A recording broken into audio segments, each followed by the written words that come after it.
Hi everyone, happy Wednesday. It's Kelly from Toys with Intent. Today we're going to be talking about stress. I have Dr. Smita going to be joining us. She is a pediatrician in LA. And what I love about her is that she combines the physical and emotional component to medicine. So she's a pediatrician, she's super holistic. Love that. So she's going to be joining us here in a minute. She also has two children of her own. One who's a 15-year-old or 15-month-old who happens to be sick today. So if she jumps off, you know she's tending to her child. Welcome to motherhood. Welcome to parenthood. I swear they always do this when you have something you need to do. They always get sick, but that's part of the deal. So I'm really appreciative of her sticking with us. So today we're going to be talking about stress, how it manifests in children.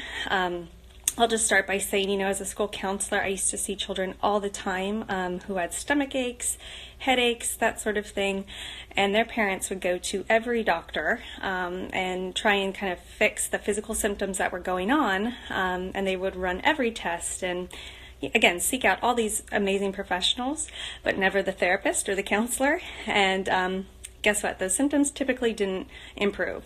So when I saw it, the way it manifested was typically in the stomach aches and the headaches.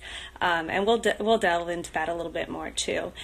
And then the other thing I wanted to mention before I got Dr. Smita here is just naming the emotions and how important that is. So for children, just simply like explaining it is so helpful. I know for me, when I first heard the word anxiety, it was an aha moment, right? All of a sudden what I was feeling had a name and it had a definition, and other people felt it too. So just simply naming these emotions are really, really key for kids. When I think about stress, I think about that fight or flight response to a perceived threat, right? Something scary is about to happen, so we start to get stressed.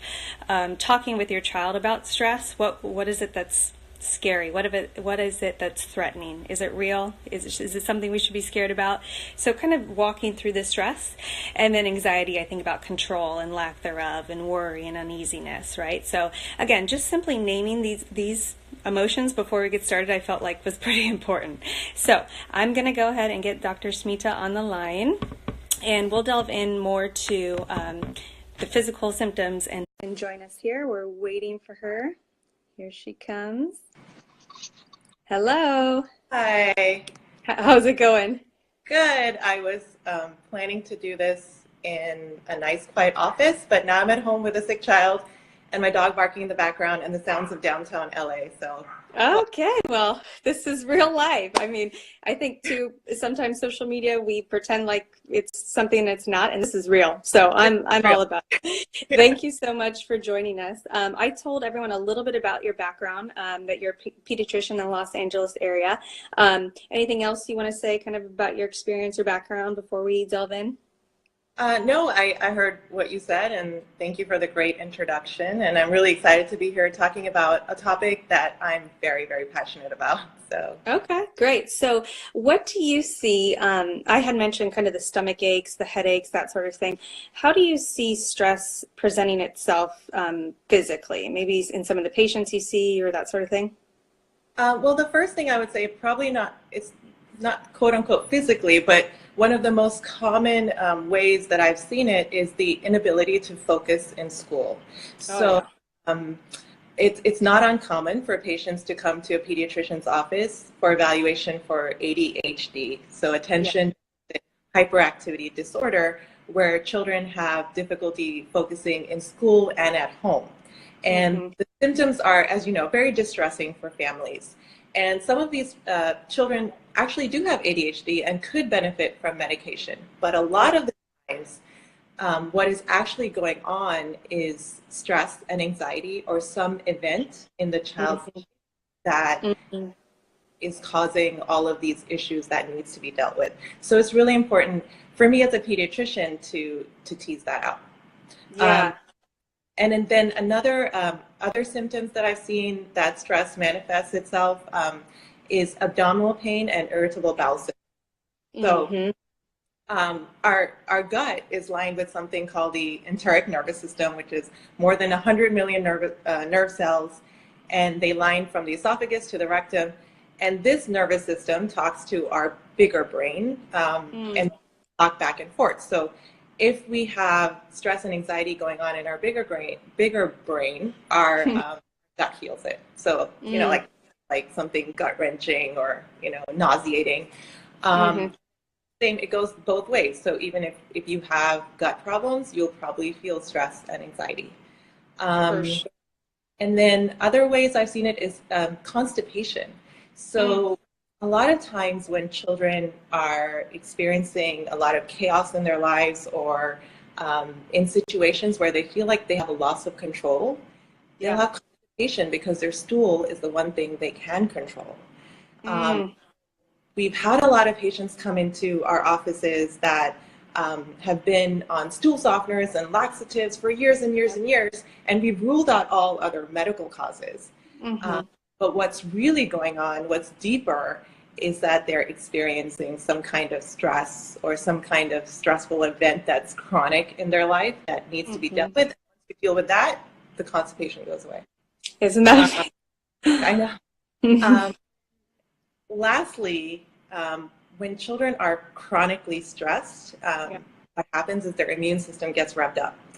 And when your immune system is constantly revved up, especially Mm. when it's not really needed, Yeah. um, then you have a depressed immune system. So we see a lot of kids coming in with upper respiratory infections or Mm. chronic asthma flares. Mm. Hmm. Actually have all this stress and anxiety going on that's causing all of this. Wow. So many different ways, and I'm sure you. Hmm. Yeah, yeah. I think, like I mentioned, the stomach is kind of has always been a big indicator for me when I see those kids who are often out of school for those type of issues. I mean, not always, but I do feel a majority of the time there was something else going on. And it's interesting to me how a lot of parents will seek out medical care for the physical symptoms, but they're a little bit less hesitant to say, "Oh, actually my kid's really stressed and anxious too." They go straight to here's what's presenting physically. Yeah, I mean, when a child breaks their ankle, we are Mm, quick to get them to medical treatment. yeah. But it's the emotional traumas that scar, and Mm. we carry scars for a lifetime. Oh, so well said. So, I mean, I think there's a lot of things to be stressed about these days, I feel like, especially for our young people. And I know anxiety is kind of through the roof these days, especially for our children.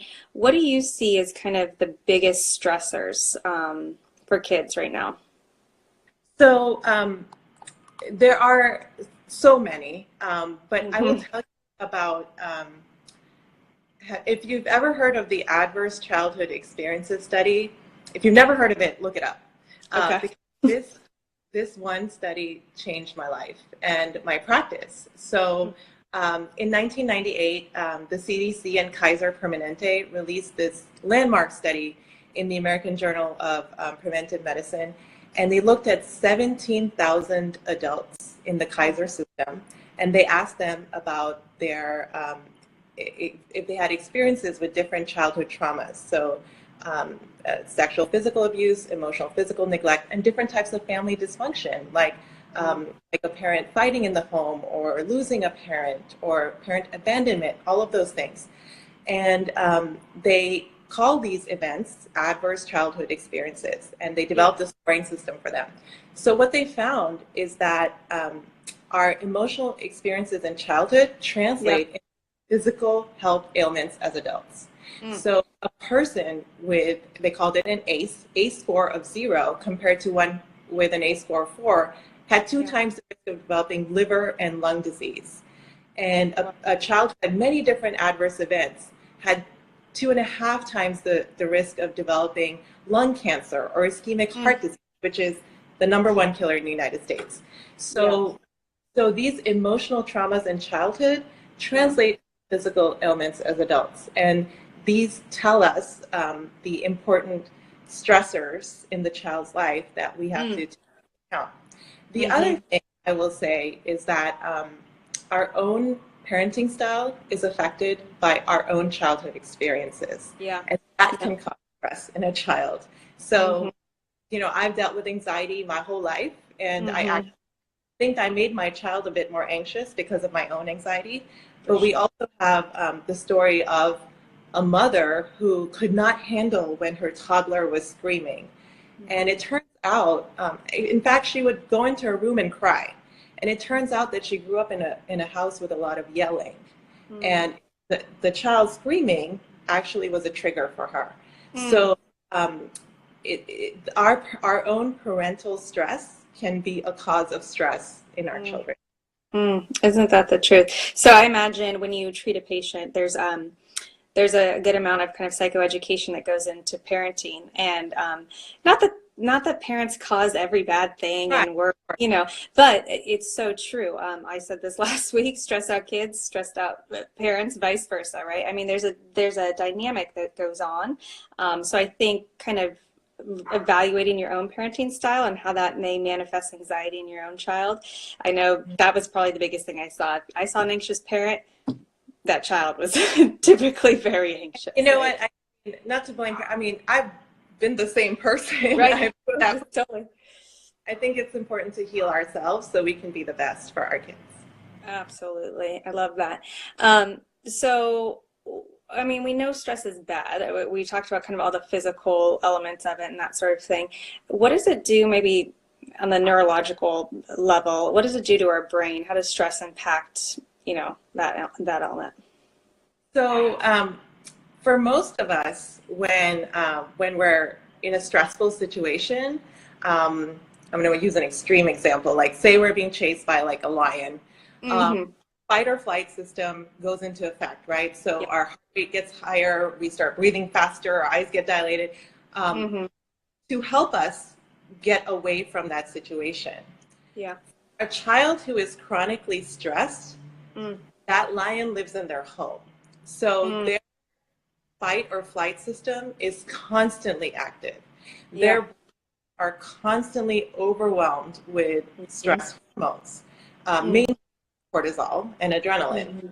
So when our brains are constantly overwhelmed with our stress hormones, we shut down those portions of the brain that would be learning or focusing in school, and thereby a lot of the children fall behind in school because of that. So constant activation, this constant being in fight or flight, literally fires a child's brain. And then several studies have shown that exposure to early adversity in a child actually changes the structures of the brain. So it affects the nucleus accumbens, which is involved in the pleasure reward center, involved in substance dependence. In our prefrontal cortex, which would be an impulse control. And then it also, very importantly, changes our amygdala, which is involved in the fight or flight system. So stress in a child can literally change their brain. Crazy. And when you think about it, it is just an emotion. It is just a feeling. It is primal and instinctual, and it served a purpose, right? I know we've all heard about the caveman and escaping the lion, and it gives us that surge of adrenaline. But I think the chronic always experience it. What you just said, the lions in their house, that was like, oh yeah, that was an aha moment for me, right? Because it's not how it was originally designed. That surge of adrenaline now has become, it's always there, right? And I really appreciate kind of that perceived threat. I had mentioned that earlier. When I was working with kids, they would be so stressed about tests or grades or whatever. And it's interesting how far stress has come from like the bear and the lion and the kind of survival mode to now tests and grades, right? And so just for parents, watching, just digging a little bit deeper about that fear. It's a threat. Why is it a threat? What is it about that grade or that test or whatever? Because stress was always not so, I don't want to call them minimal problems, but it really has changed since the beginning. Right. And it's really, and I think we're going to talk about that. We can mitigate these constant threats by being there for our children. So for sure. So we know it changes the brain, but I think there's some other things that we can do, right, to actually kind of make the brain healthier. So what are things as parents we can do to kind of help with either a stressed out kid or maybe prevention or that sort of thing? I think it's really, first of all, I think it's really important to remember as parents, just because your child has experienced a lot of stress and maybe some trauma, that they're not doomed for life. Y- it- it- Children with the right tools can thrive, even Hmm. after having a very stressful experience or childhood. And the greatest tool actually is us as parents. Hmm. Um, it has been shown that the presence of a compassionate, reliable, and predictable adult in a child's life can buffer those effects that stress has on the brain. So Hmm. it's important to hold space for your child every day to express their feelings. And oftentimes we do this in the context of routines. So Yes. routines have been shown to decrease stress in both children and adults. Sure. So because they provide like an anchor of reliability Hmm.